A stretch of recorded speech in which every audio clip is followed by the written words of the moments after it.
contractual fair framework based on non-competition with other modes.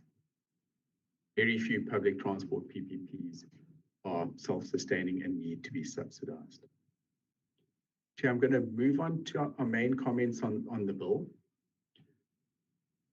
Chair, first of all, we believe that the bill is a very important and positive step towards an efficient and cost-effective public transport system. Chair, you'll know that the Competition Commission is having a market inquiry into public transport. They're very clear, I think everyone's very clear, that our public transport system in South Africa is neither efficient nor cost-effective. But we do want to note, Chair, we don't think that this bill is enough. It's part of the solution, but it's not the single solution, because the critical actions also relate to addressing the need for integrated planning, funding, and implementation of public transport, including lowest possible level of devolution at local or provincial level. And Chair, I'm not saying anything new or controversial. This is exactly what the Competition Commission also identified in their provisional report. The establishment of the Gauteng Transport Authority by the government, provincial government, evidences the commitment of Gauteng to this principle of holistic integration. Chair, we also want to put the point across that we must enable future private investment in public transport. And in that regard, provincial government requests that the legislation must consider how it will function in a PPP or concession. Chair, we also want to, in terms of specific comments, Chair, Section 3, this is a section which the current wording requires that within 1 year, there must be a review of all existing agreements that relate to the provisions of the Act. Chair, it's not clear whether this would relate to PPP agreements.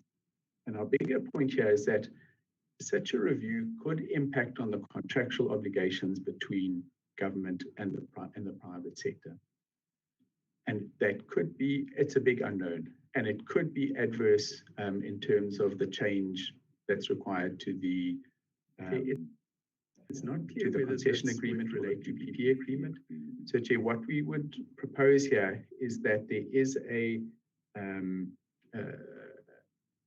proviso that the review takes place as part of the general review of that PPP agreement, either when it lapses or it's up for renewal or when a new agreement is entered into. Chair, and I want to be very clear up front, we are not asking, we are not even suggesting that concessions be excluded from the bill and the Act. They must be part of the regulation of, or the economic regulation in public transport. But we are asking that the drafters be sensitive to current PPPs and also be sensitive to the timing of these reviews. Chair, on Section 6, this relates to the types of access. Chair, we just want to make the important point here that safety is critical in a rail environment in terms of access to a system. And therefore, we request as a minimum that the access requests are done in consultation with the railway safety regulator. Chair, in Section 7, this also relates to the rail safety regulator. We comment that the bill is not explicit on whether the terms of an access agreement will be submitted to the regulator for information only or for approval. And we suggest that there be some clarity in terms of that Section 7 too. Sorry, Chair, this is the rail safety regulator comment, Section 8.4. And again, this relates to the fact that an access seeker can only apply for a safety permit after access has been granted. We see that there is some potential, not conflict, but there needs to be alignment or coordination with the involvement of the railway safety regulator. And we propose some wording in that regard. Chair, Section 8.7. This is where the regulator can assign unused capacity. Chair, we believe that there should be a requirement for consultation with the infrastructure owner. and giving the owner a chance to submit future plans and almost self-remedy the excess capacity before um, before assigning the capacity to someone else. And then obviously that such reallocation would not be contrary to any other existing statutory provision. Here's Section 9. This relates to the regulator granting access, must grant access approval if all the requirements are set out. The point we want to make here is that the section doesn't deal with infrastructure maintenance or expansion projects. So we put this in the context of Gautrain possibly being part of an expansion project. If, for example, we had surplus capacity, we would like the opportunity to come in and demonstrate to the regulator maintenance or expansion projects so that full awareness is created. This is section 9.2. Just a simple comment. This relates to the fact that the regulator can grant access on the basis that there's a written commitment to fund required investment. So maybe we're being a bit cynical, but we don't think that a written commitment is the same as actually having that investment. We would recommend that that part be excluded or omitted. And we can say that because we think that Section 9.4 covers that. Section 9.4 says that once the new infrastructural facility is actually built, then access can be granted. And that's much more powerful than simply getting a written commitment. So then Section 9.5, this would be again in the context of granting access approvals where the regulator can determine the terms of the access agreement. We would like this to be an absolute last resort. We would request, and maybe it comes out in the regulations, but certainly we'd like it flagged now, that there must be some access approval contents that relate to reasonable technical, economic, and other assessments that are done. Here's Section 10, also relating to access approval. This is an interesting provision which just says that once an entity has been given a granted access approval, it can cede it to someone else. Okay, this is very unusual in government because there's a whole range of requirements, and we could pick BBBEE out, for example. And we would hate to see that access was granted to one entity, and then without anyone knowing about it, it's given to someone else who may not have, for example, the same BBBEE rating.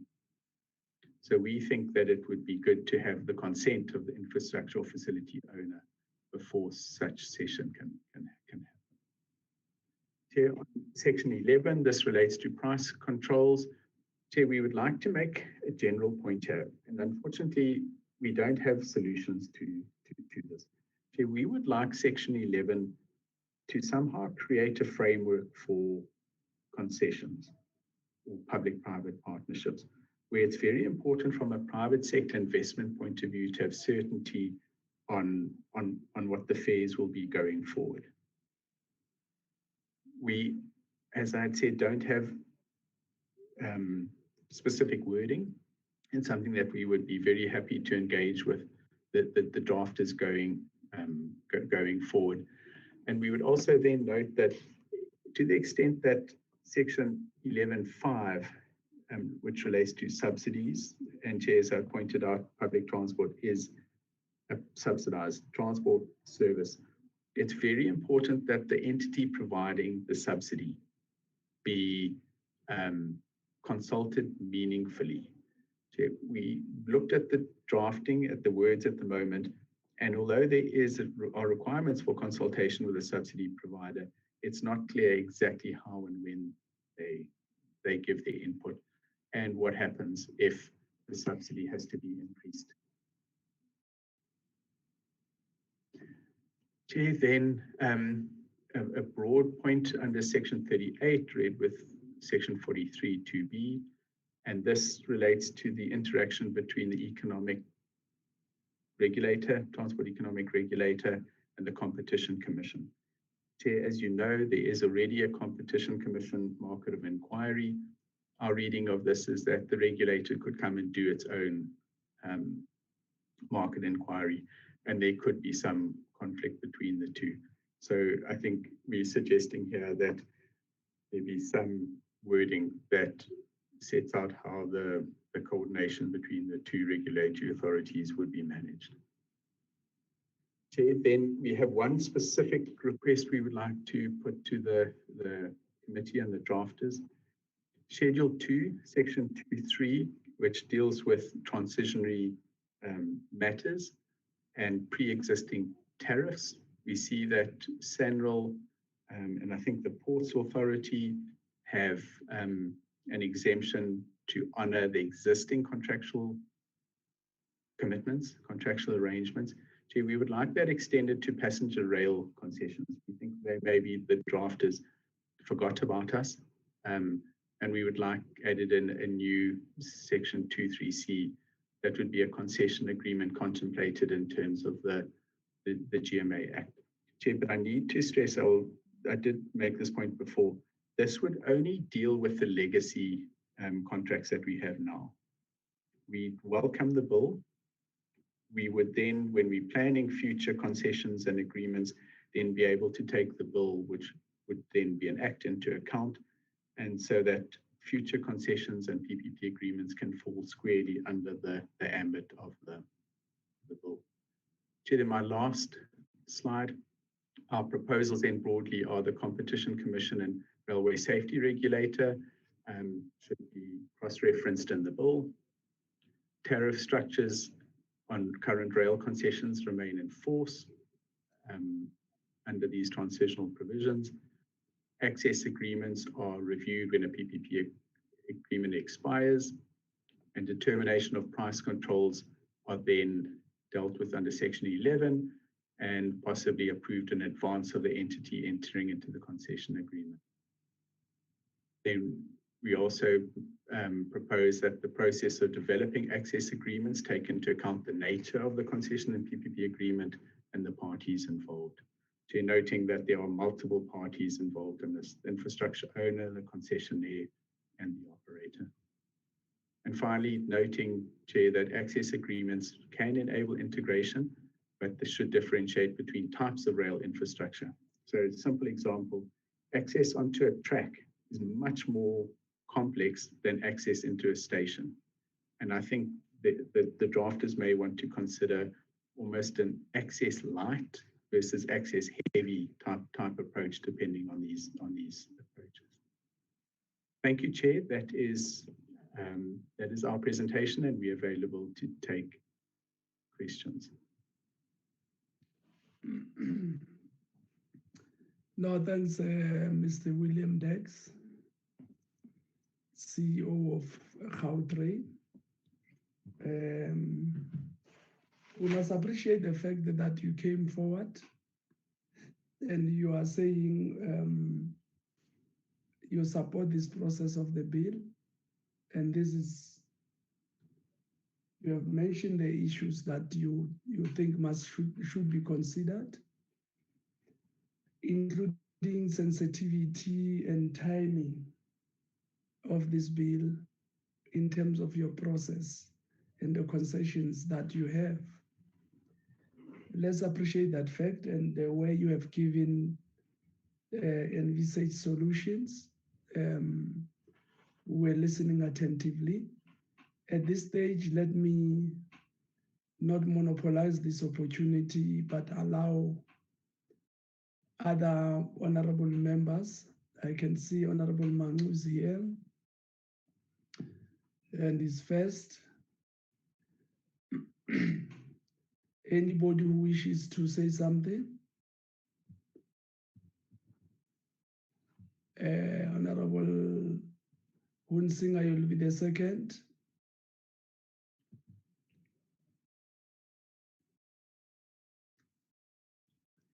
Can I take those two hands for now and allow Honorable Manu at the platform?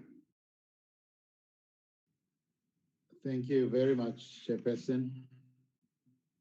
Thank you very much, CEO, for a very elaborate presentation.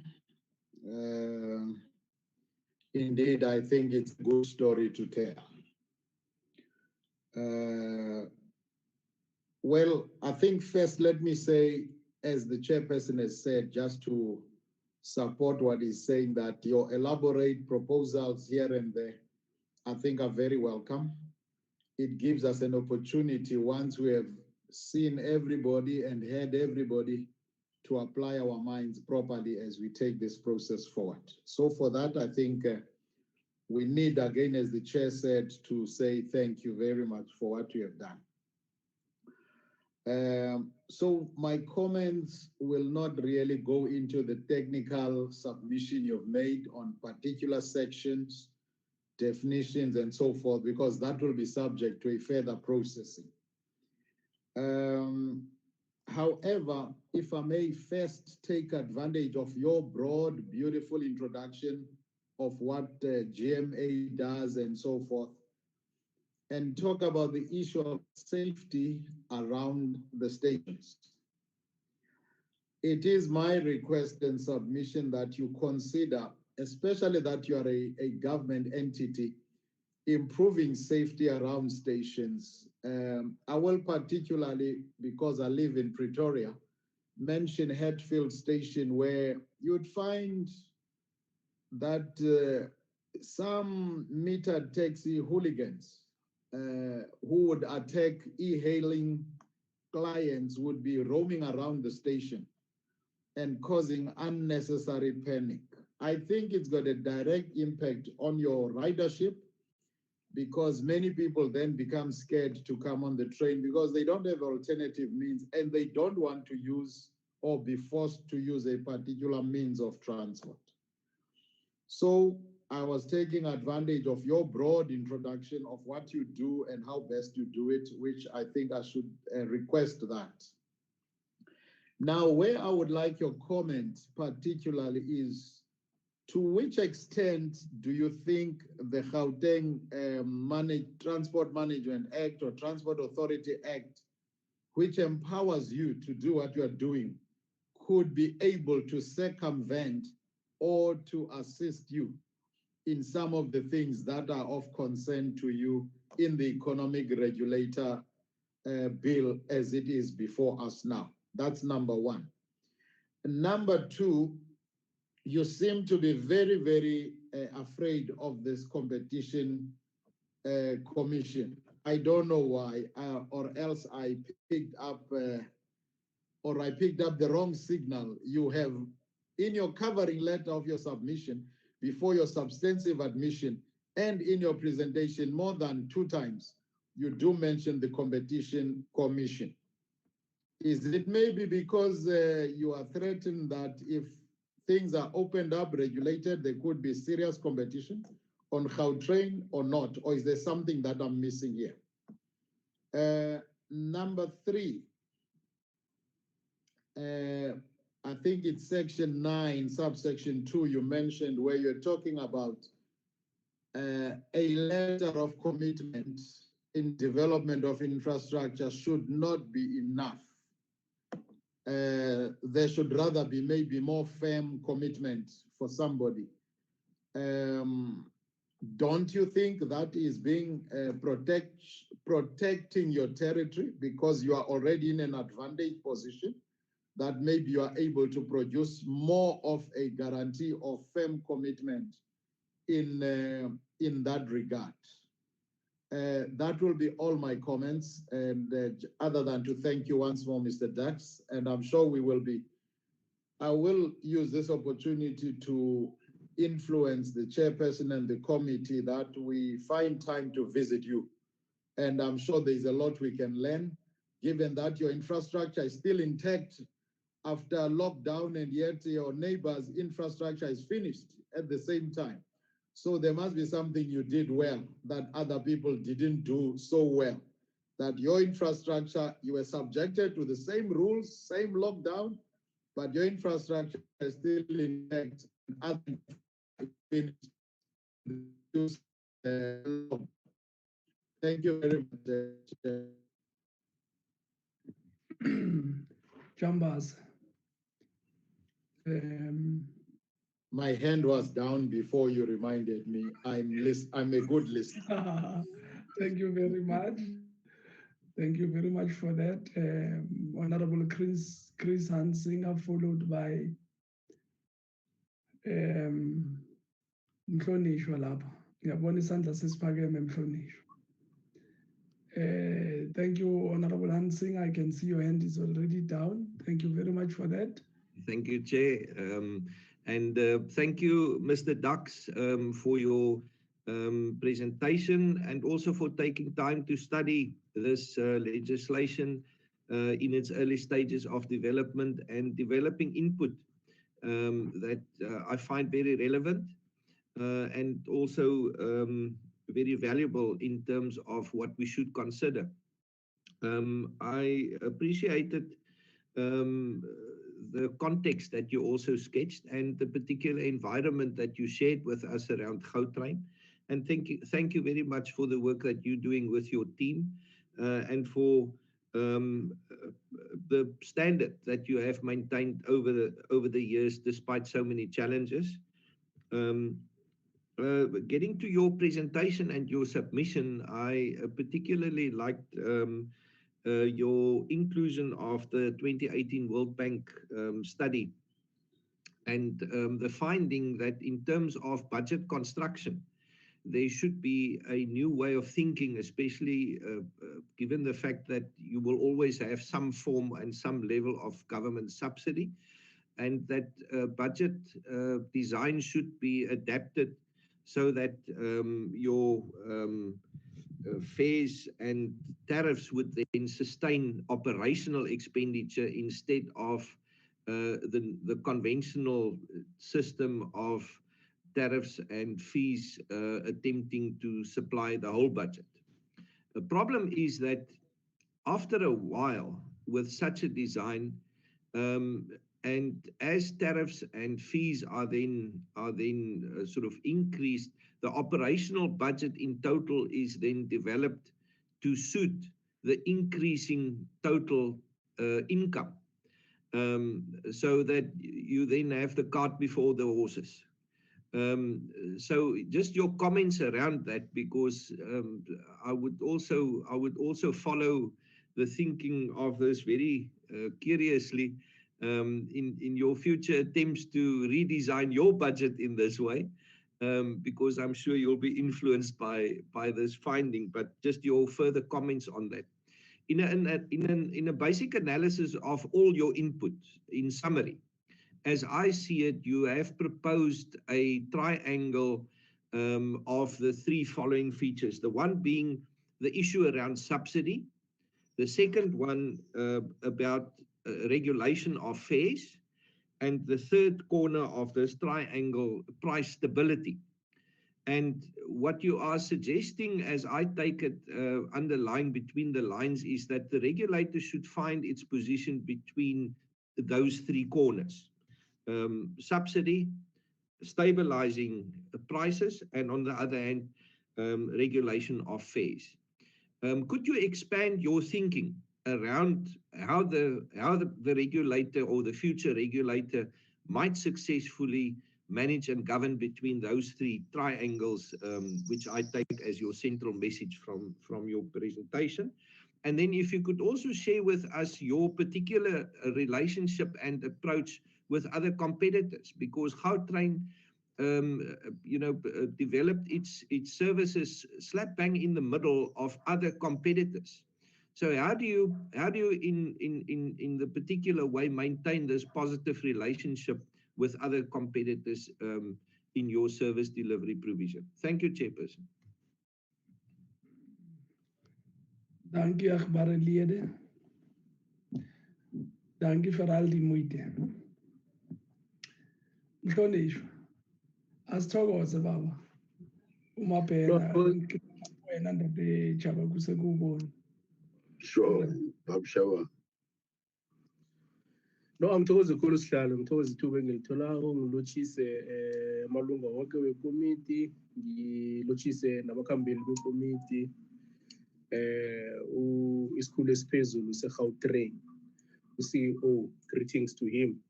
Look, I think I just want to, well, it's not necessarily a question, but it's a comment. Section 6, subsection 1, subsection A and B, and then section 7, subsection 2.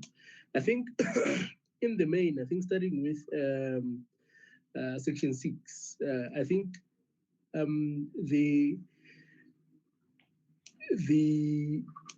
the provisions speak about the type of access requests which may be regulated, and part of that access request relates to the use of infrastructure as determined in terms of section 4, which has to do with the running of trains and the request to physically interconnect infrastructure with infrastructure that has been determined in terms of also section 4.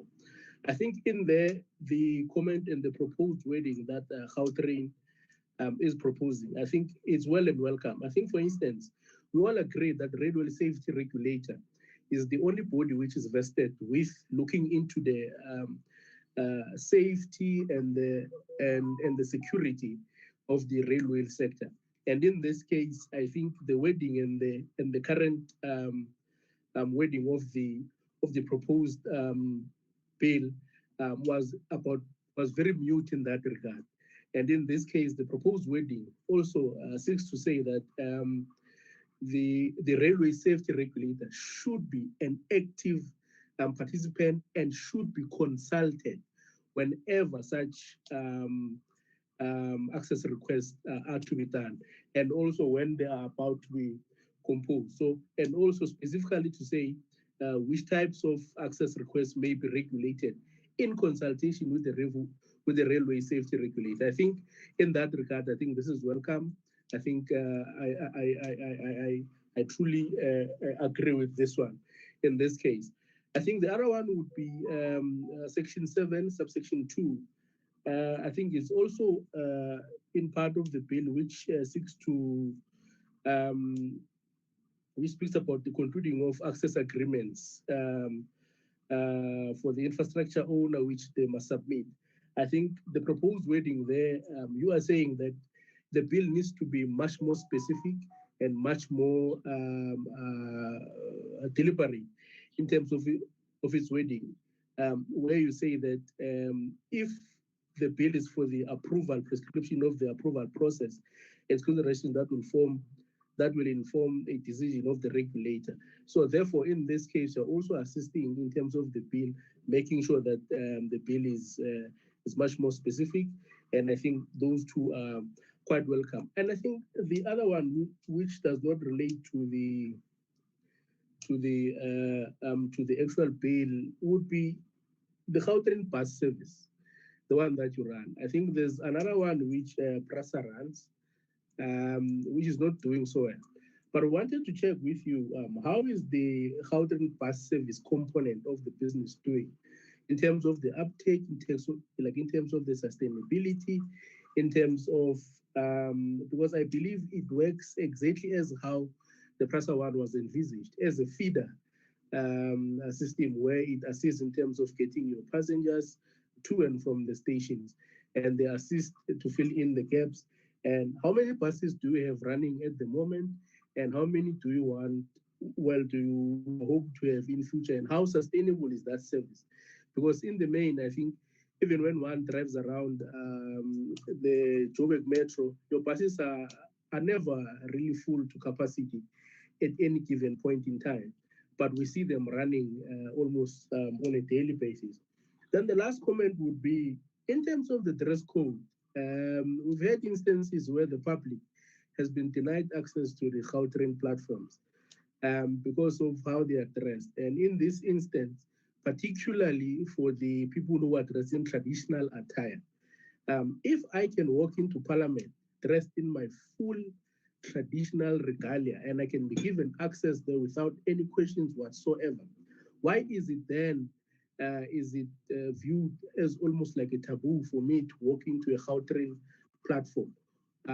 Are you now an authority to regulate the dress code of people? But if because you are not, but now if I can be granted access to an August House of Parliament wearing my traditional, regardless of which tribe I come from in South Africa, and I can be respected enough to be allowed access there. Why can't I be given access to access Gautrain? I mean, that's ridiculous. You cannot be really a service to regulate in terms of how people dress. And also those people are not dressed inappropriately, but they are dressed to express their traditions and cultures. As the CEO of that company, what do you have to say in as far as that is concerned? Are you now regulating how people should dress? Well, obviously, we're not promoting public indecency and such, and some of those things. But in essence, we are, in actual fact, want people to be integrated, people to feel free, people to be in a position where they can more expressly express themselves. I think the chairperson was invited to the public protectors meeting a few days ago. And I think in that meeting, there were about two gentlemen who were dressed in exactly how I'm describing, which was Tando. And those people were granted access to that meeting. So therefore, if those people cannot be given access to the Gautrain platform, what then are we saying? So if the CEO chairperson can assist there, but I think the presentation by the Gautrain is much more elaborate. And I think obviously this is the first phase of the process, and I think we should engage them more. But I think in as far as section 6.1, subsection A and B, and section 7 and subsection 2, I truly commend them for making those inputs. I think they would assist the process greatly. Thank you so much, Chairperson. Asithokoze Mhlonishwa. Sikuzwile baba, siyabona uyidlile le ncwadi. Ndoda eJabangu. Arugo Mchombe. Yeah, thank you, Chair. Let me also take this opportunity to welcome the presentation of Gautrain by their CEO, William Desk. Sir, don't you have a way of making special tickets on certain months of the year in order to allow the poor of the poorest to be part and parcel of Gautrain in their province? Not that only the rich and the middle class should be part of and parcel of this. Is it too exorbitant to make it possible that Gautrain should be in all Gauteng cities, not only 2 to 3 cities? Are there individuals, Mr. Desk, that are shareholders of Gautrain, besides the big companies that you have made mention of, who are ordinary people? Last, how do you intend to protect your infrastructure against the scavengers who steal cables and deter the smooth work of Gautrain? Thank you, Chair. Thank you, Honorable Makosini. I guess that I've covered everybody that wanted to speak on this matter. As you could see, Honorable Mr. William Dex, I've allowed members to make their inputs. Can I also allow you to make your comments where you need to respond? The platform is now yours, sir. Thank you, Chair, and thanks to all the members for their questions and their engagement. Chair, I will take the questions in the order in which they were given. the issue of safety around stations, I guess there's a few answers to this. The one is the physical measures that we're planning on taking around to increase security around stations. And I can assure the honourable member that those actions are being taken, and we engage with the Tshwane as well as the JMPD and Ekurhuleni as well in terms of making our stations safer. But I also think there's a broader point around here, and this goes to what I was trying to say around integration. Gautrain isn't and cannot ever be an island separate from public transport in general, or safety in general. You know, and that is why we really welcome the establishment of the Transport Authority in the province, to have a look and say, how do we get, and let's take Tshwane, for example, and Gautrain to work together to have an integrated public transport mode, even transport mode at Hatfield Station that's safe and secure. We can do what we can within our station perimeter, but we don't have police powers outside, whereas Tshwane does. So I can just assure the honourable member that this is something that we're working very hard on at the moment, and our MEC has given us full support in this regard. We have to make the precincts safer. Then in terms of the GMA Act and the Transport Authority Act and how this can assist us in the, can I say, if I understood the question correctly, in terms of a cohesive set of national legislation and provincial legislation. So the GMA Act, unfortunately, is a very narrow act. It says the GMA is established and it must look after the current Gautrain and plan for future extensions. The really exciting act is the Transport Authority, the Gauteng Transport Authority Act, which establishes a centralized provincial entity to have a look at integrated planning and ultimately funding across the whole ambit of public transport in Gauteng. And so if I can make a suggestion, there is a new CEO who has been appointed there. I think the committee would be enriched in terms of meeting meeting him, and he can explain better exactly how that entity and that act will assist.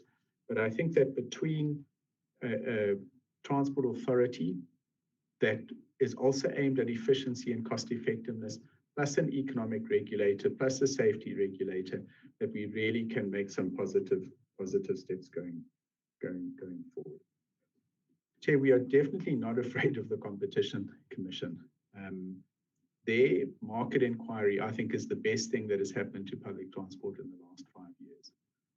My worry, though, is that it could be duplicated by the economic regulator coming in. And these are not simple inquiries. The Competition Commission has been at work for 3 years now. And public transport is incredibly complex. And I think the Competition Commission has acknowledged that and came up with a range of provisional findings and recommendations, which, by the way, we and our MEC fully support. The problem would come in if this bill becomes an act and within a year, let's say, the economic regulator says, well, let's launch a market inquiry into public transport again. And we go through the whole system again. So what we're asking for is that whatever the Competition Commission has done or may do in the future, somehow finds its way through into this act. And I think there's a provision, I don't have the bill open on the right page at the moment, but I think there is a provision that the economic regulator can launch its own market inquiry. So Chair, it's not a question of us being afraid of this. Chair, on the letter of commitment, you can see I've lost all my hair, and what little bit I have is grey. Chair, I'm a cynic. I really am. If someone came and said they wanted to use the Gautrain station, for example, to park intercity buses in it, and the buses couldn't fit under the current infrastructure. I'm using a hypothetical example. And I got a letter of commitment that if we spent the money, they would pay us back. I would be very, very nervous about that access agreement. So I would be much more comfortable if that person had to actually pay for the infrastructure, it being an additional cost to us. And then once it's built and it's in place and the safety elements are signed off, then the access agreement is signed. Chair, then in terms of the question around operational costs that rise to meet the revenue, it's a very, very interesting point, and it's something that we'd have to have a look at. My immediate response, though, is that these operating costs have got to be fixed up front and agreed, and it mustn't be based on an over-specification. So one of the accusations that we hit with often is that Gautrain's over-specified. It's not the case. We run a very basic service. Our stations have tin roofs on them. They're just good-looking tin roofs. What we've got to guard against is that people build palaces or monuments instead of public transport interchanges. And then the member's comment would be right, then your operating costs become inappropriate. So that is something that's got to be guarded against. In terms of that triangle, I think the honourable member got it spot on. Somewhere between those 3 points being the subsidy, price stability, which I would like to also call price certainty from a private sector point of view, and the regulatory powers point of view. Somewhere the balancing point is between the 3 of them, sorry. So what we are saying is we think that the bill may have forgotten about the price certainty point of view, and it focused on the subsidy and the regulator point of view. So perhaps this is an engagement going forward as to how to find that sweet spot. At this stage, we're just saying, please don't forget about the price certainty, because as we've seen with Metro Rail, things can go very, very wrong if your fare collection is so low.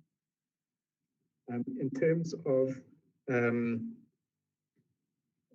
competition, our approach to competitors, Chair, our main competitor is the private car. I want to put that up front and center. We do not aim to compete with any other public transport entity. The one which came up and hit us quite hard, I will be quite honest about this, was e-hailing services, especially on our airport service.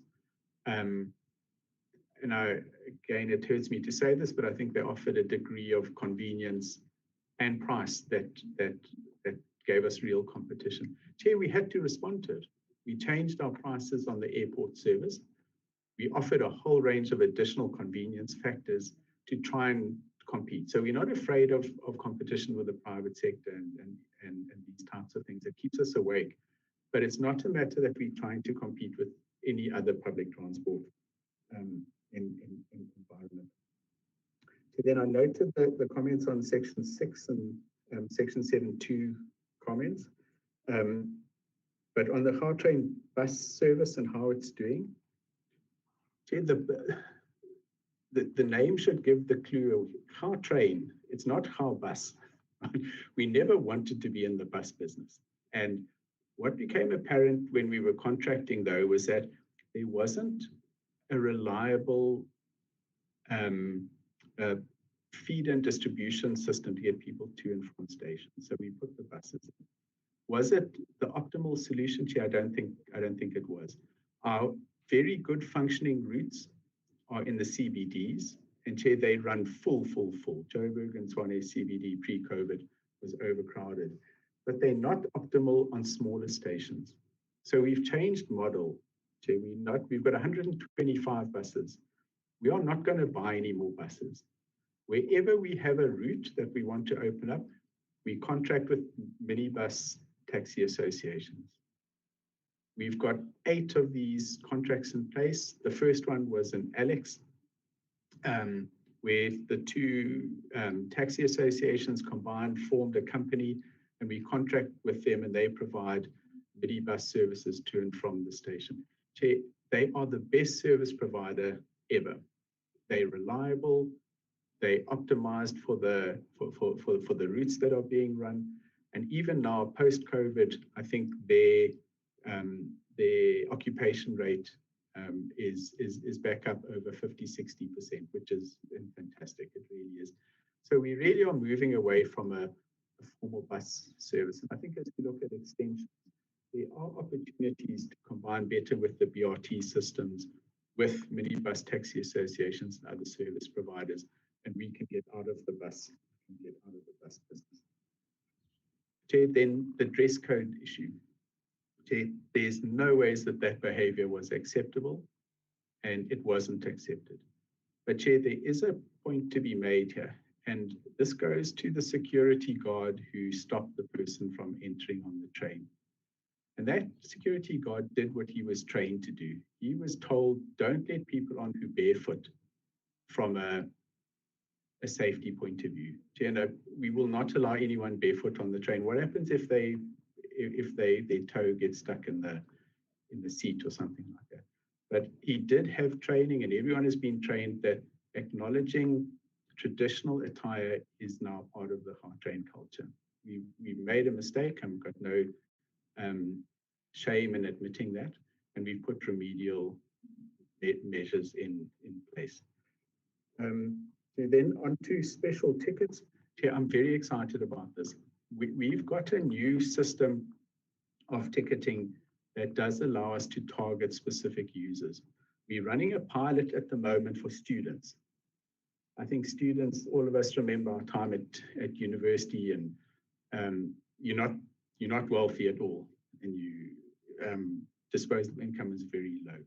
So we want to launch a pilot for students next year at discounted fares to use the Gautrain.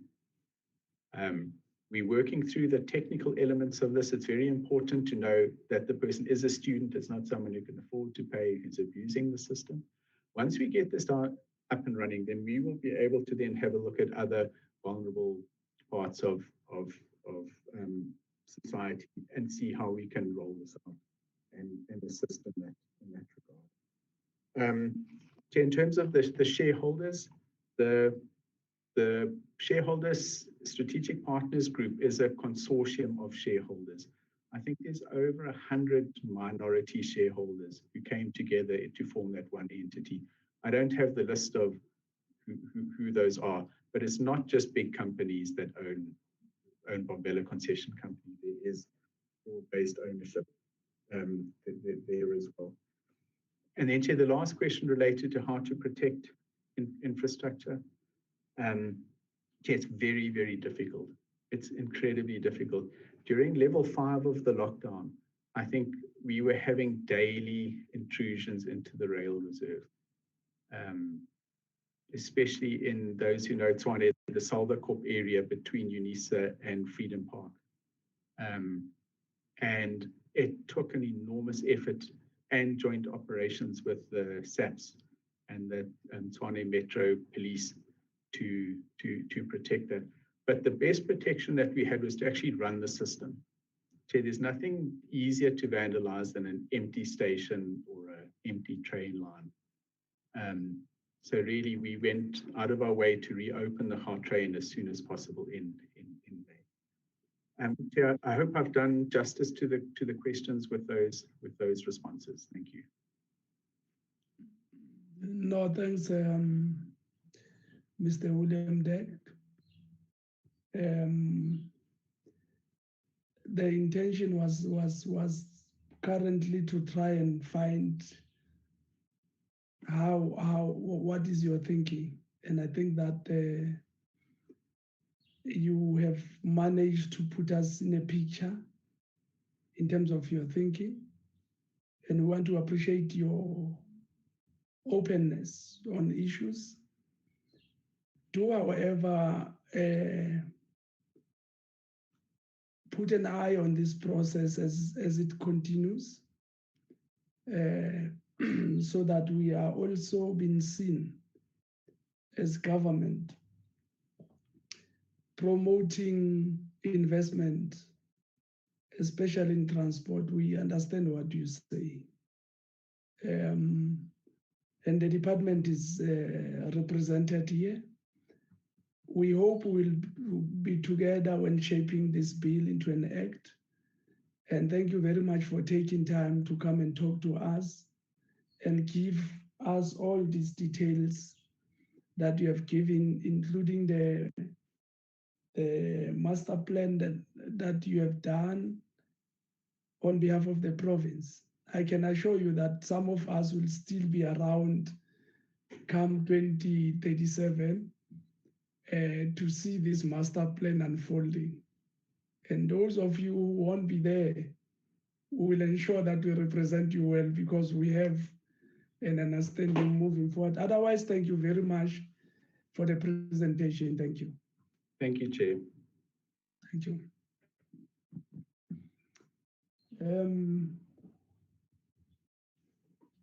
Honorable members,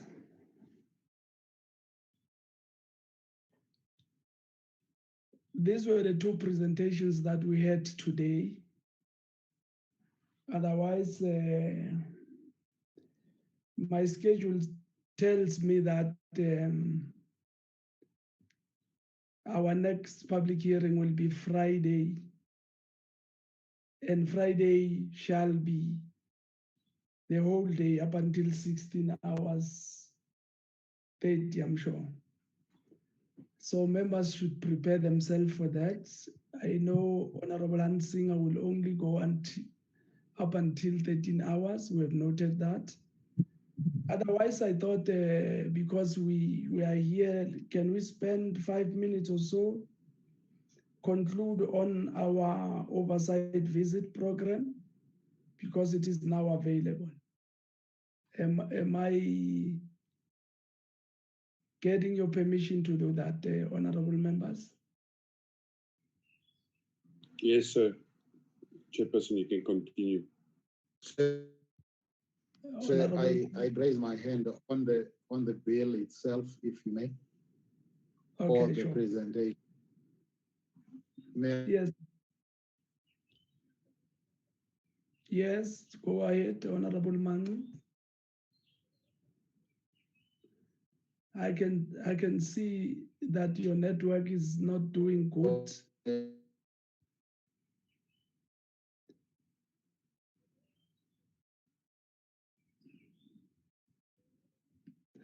Honorable Manu, you are breaking.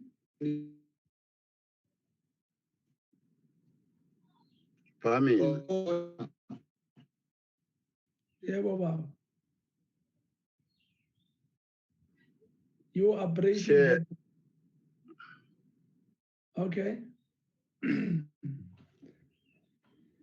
Maybe he'll come back when he gets to. Chair, I'm here.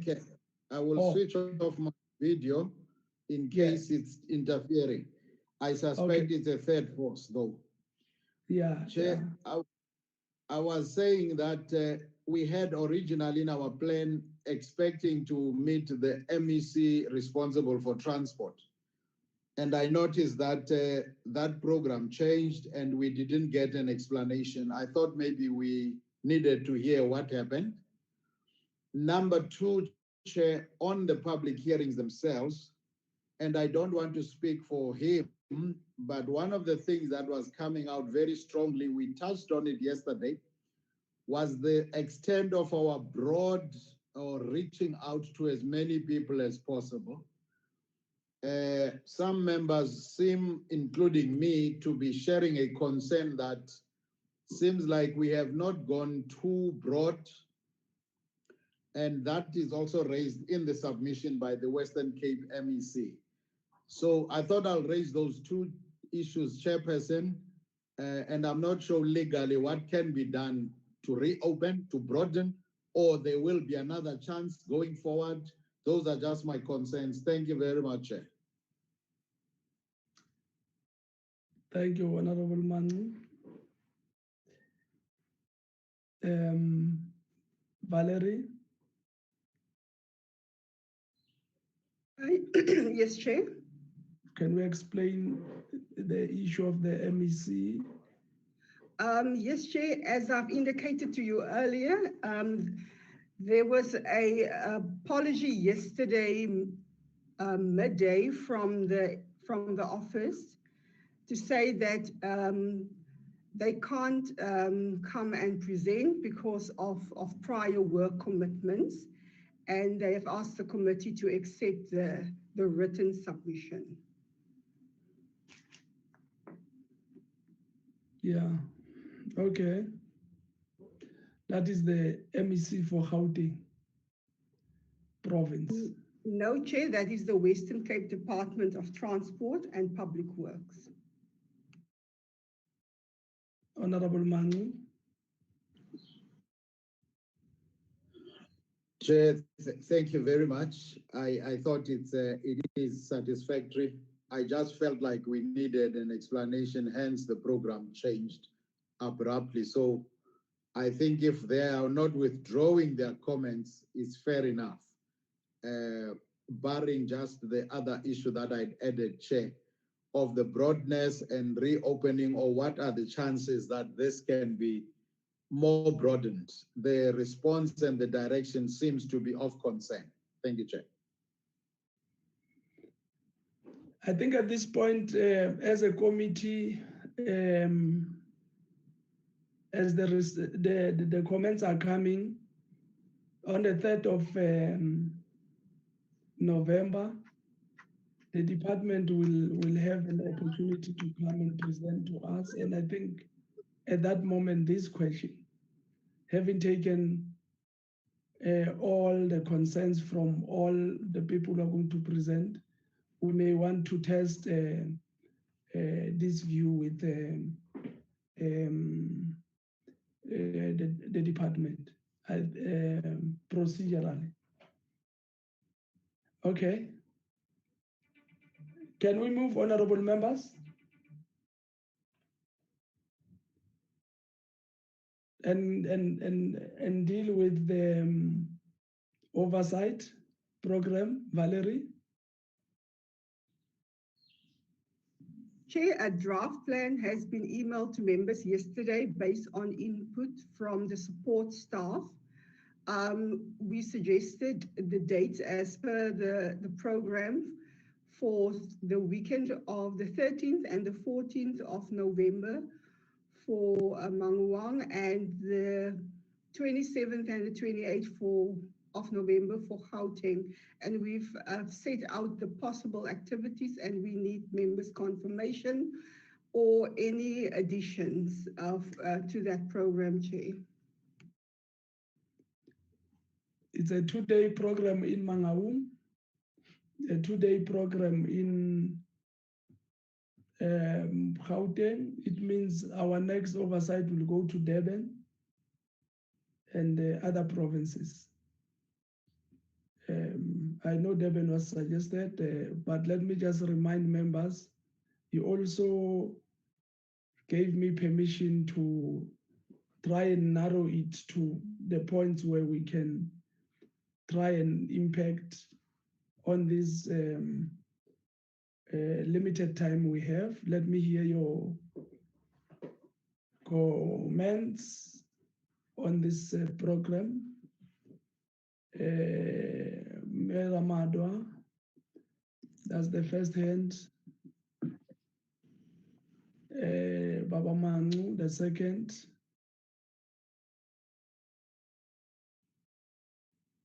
And those are the two hands. Oh, Honorable Lawrence McDonald.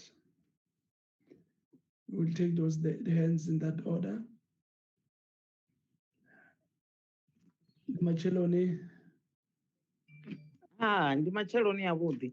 Thank you very much. I would like to apologize that I joined the meeting late. That's because I was traveling by bus from the village. Chairperson, on the issue of the draft plan, we received it. It was emailed to us, and then we gave you mandate to look at this. But there is a burning issue that we need to attend urgently. Issue ya Moloto Rail. It was one of the issues that we have raised that we will do oversight. But now, taking on what is happening there and what community members saying, I think we need to do it, to visit or to do oversight at Mpumalanga, Limpopo, and Gauteng because Moloto Rail is there. I think it's one of the oversight that we can do and change these ones because BRT, we understand it, that we have been talking.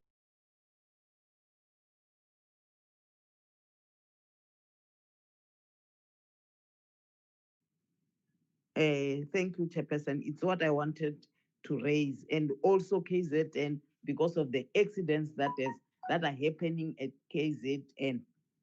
I think it is also important. I don't know. I'm just suggesting that we have this oversight. Thanks. That's my submission.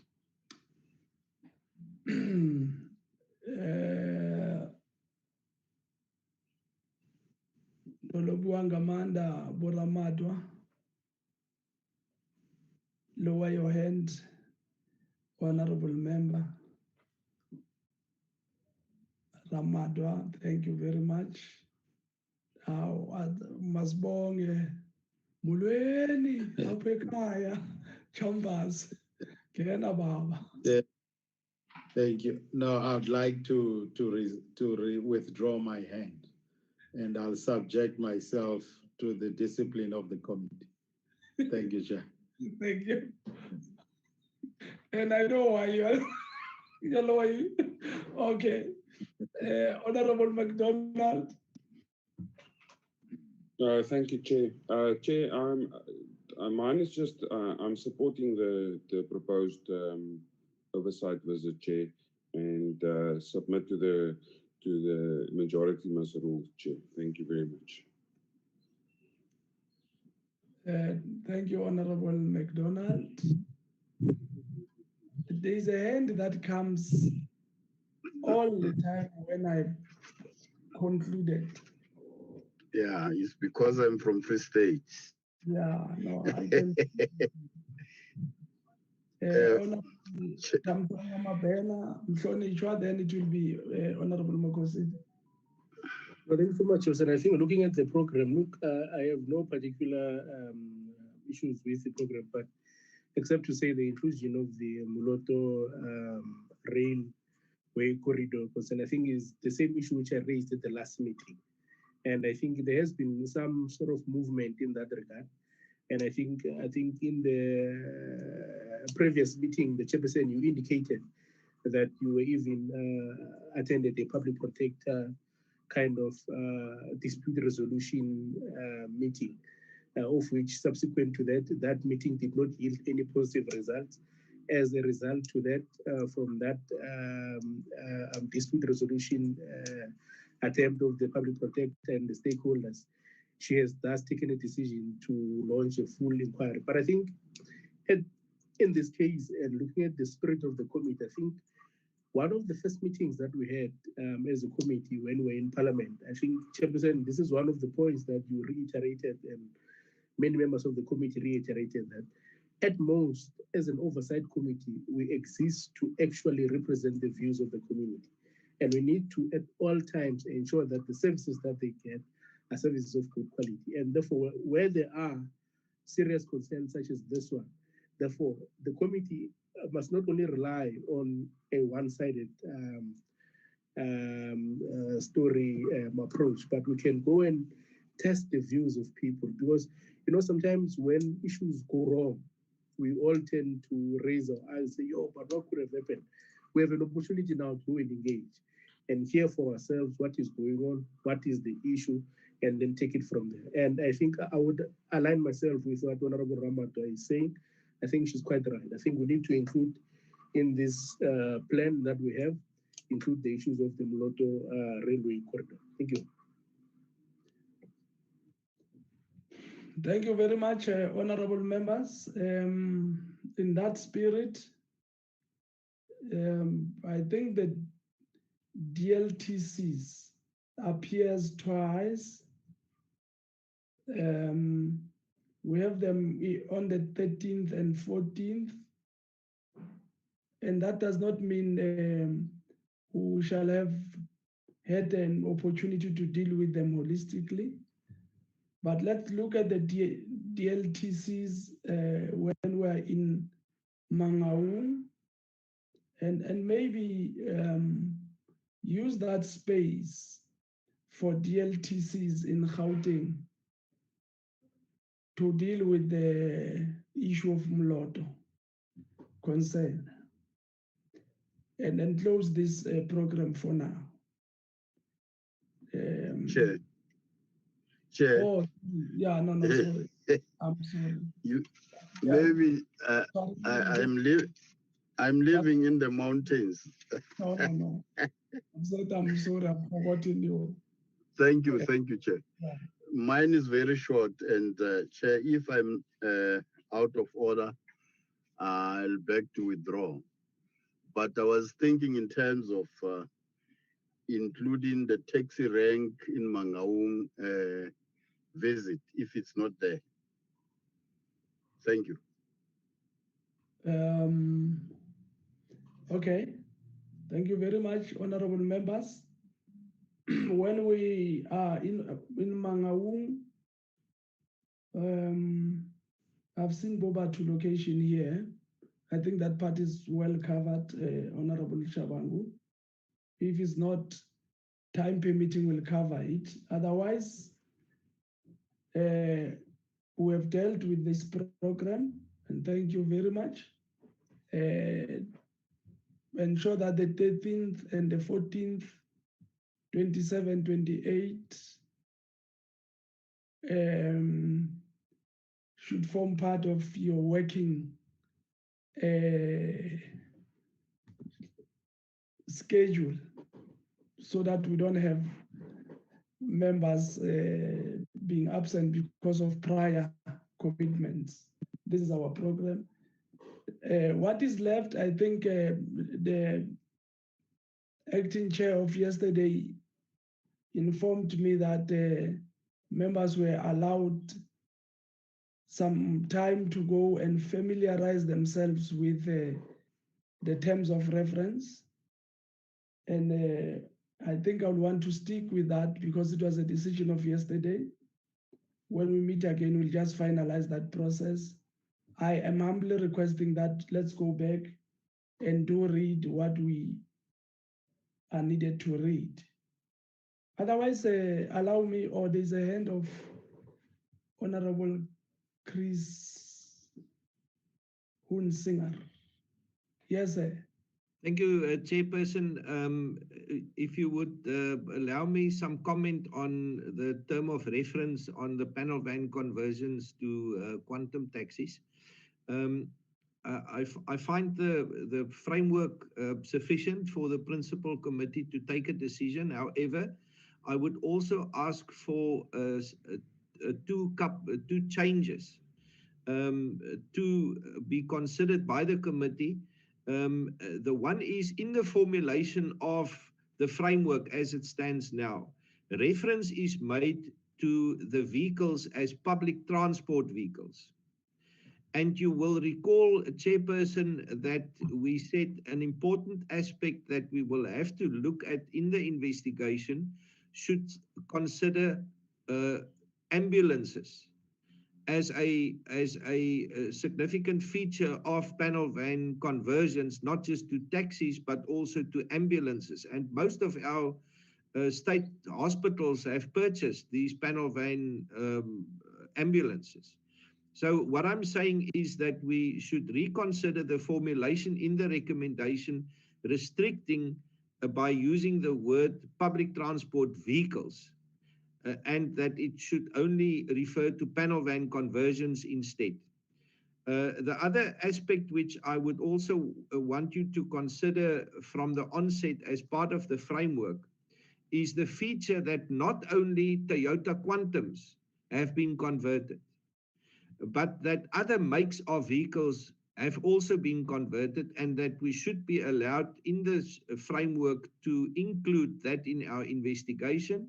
As an example, I can mention 70 Ford Ranger vehicles that have been converted into some form of transporter to then transport laborers between farms on the backs of this Ford Ranger vehicles, with seats and fixtures that have certainly not been approved through the homologation process, neither by the manufacturer.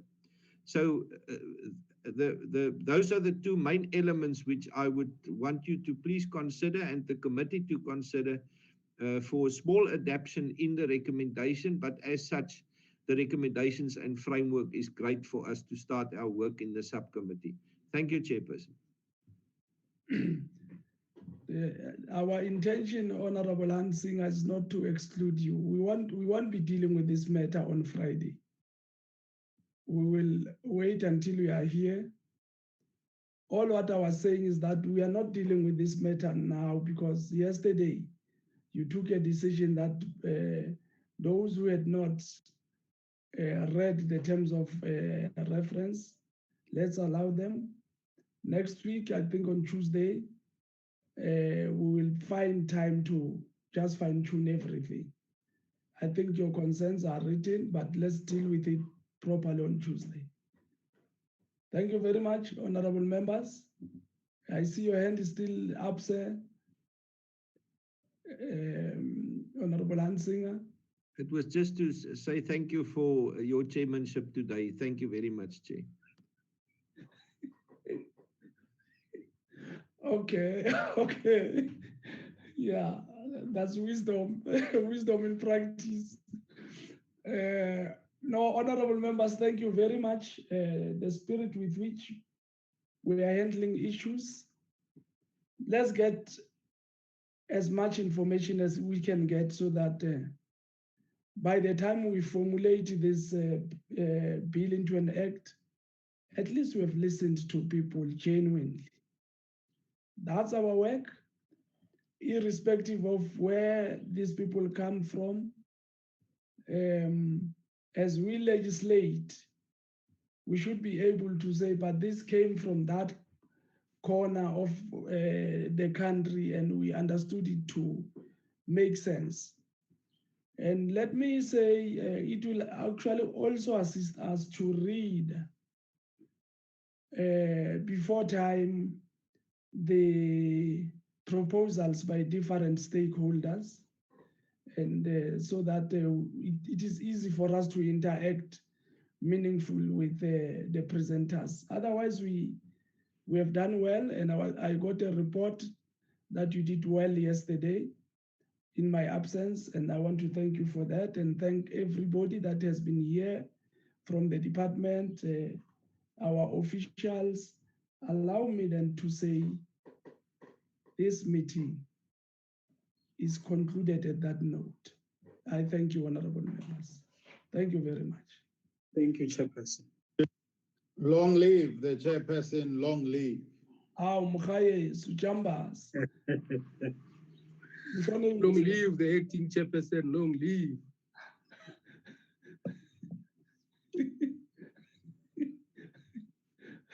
Long live the current chairperson, long live.